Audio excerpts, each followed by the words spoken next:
ଆରେ ସବୁ ବର୍ତ୍ତମାନ ସବୁ ହେଇଯିବ ଗେରୁଆ ବୟ କିଛି ଅସୁବିଧା ନାହିଁ ସବୁ ରେଡି ପ୍ରଚାର ଅତି ପ୍ରବଳ ଲୋକ ମତେ ମଧ୍ୟ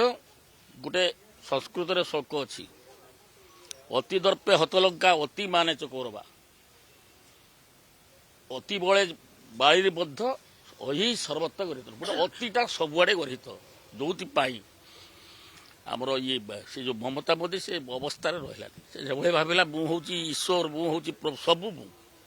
ଭଗବାନ ତା ଗର୍ବ ସହିଲେ ଭାଙ୍ଗିଥିଲା ଆମେ ଏଟା ଜାଣିଥିଲୁ ନିର୍ବାଚନରୁ ଗୋଟେ ଲହର ସୃଷ୍ଟି ହେଇଥିଲା ଚାରିଆଡେ ମୁଁ ଯୋଉ ନିର୍ବାଚନ ମୂଲ୍ୟ ଯୋଉ ତେସରା ସେ ନିର୍ବାଚନ ଗୋଟେ ହଉଛି ଏସଟି କ୍ୟାଣ୍ଡିଡେଟ୍ ତାଙ୍କର ତ ପଇସା ନାହିଁ ମୁଁ ଯାଇକି ତାକୁ ବୁଲେଇ ସବୁ ତାଙ୍କର ଇଏ ଧରି ଭୋଟରକୁ ଧରିକି ରହିଲି ସେଠି 15 ଦିନ ସେଠି ସେ ବହୁ ଭୋଟର ଜିତିଛି ଏବଂ ଲୋକମାନଙ୍କର ମଧ୍ୟ ସ୍ୱ ଭୋଟ ଆମେ ମମତାକୁ ବଦଳେଇଦେଲେ ବିଭିନ୍ନ ଯୋଉ ପ୍ରକାର ଆମର ଯୁଗ ପୁରୁଷ ହେଲେ ନରେନ୍ଦ୍ର ମୋଦି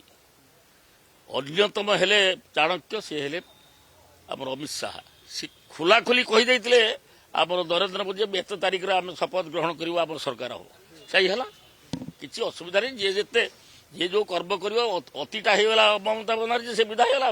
ମୁଁ ଯୋଉ କନଷ୍ଟିଚୁଏନ୍ସିରେ ଥିଲି ଆମ ବାଲେଶ୍ୱର ପାଖରେ ସେଟା ହଉଛି କଣ କେସିଆରି ସିଏ ତ ପୁରା ଏସଟି କ୍ୟାଣ୍ଡିଡେଟ୍ ତାକୁ ତ ଟଙ୍କାଟେ ଲାଗି କିନ୍ତୁ ଲୋକ ମଧ୍ୟ ତା ସପକ୍ଷରେ ଥିଲା ଏବଂ ଲହର ବି ସୃଷ୍ଟି ହଉଥିଲା ମୋଦି ଲହର ସିଏ ବି ଜିତିଲା ଆମର ଓଡ଼ିଶା ବାଲା ସବୁ ଜଗିଥିଲେ ଓଡ଼ିଶା ବାଲା ଭଲ କାମ କରିଥିଲେ ଆମର ଯେତେ ପ୍ରଚାରକ ଯାଇଥିଲେ ମୁଁ ବେଶୀ ମାନେ ଧନ୍ୟବାଦ ଦେବି ଧର୍ମେନ୍ଦ୍ର ପ୍ରଧାନ ସିଏ ସେଠି ଆଜି ମାସ କାଳ ରହିଛନ୍ତି ଆମ ମୁଖ୍ୟମନ୍ତ୍ରୀ ବି ଯାଇଥିଲେ ଏବଂ ଆମର ସମସ୍ତେ ଆମର ଯେତେ ଓଡ଼ିଶାରୁ ଯେତେ ଅଛନ୍ତି ସବୁ ଯାଇକି ସେଠି କ୍ୟାମ୍ପ ପକାଇଥିଲେ ମତେ ଦେଇଥିଲେ କୋଉଠି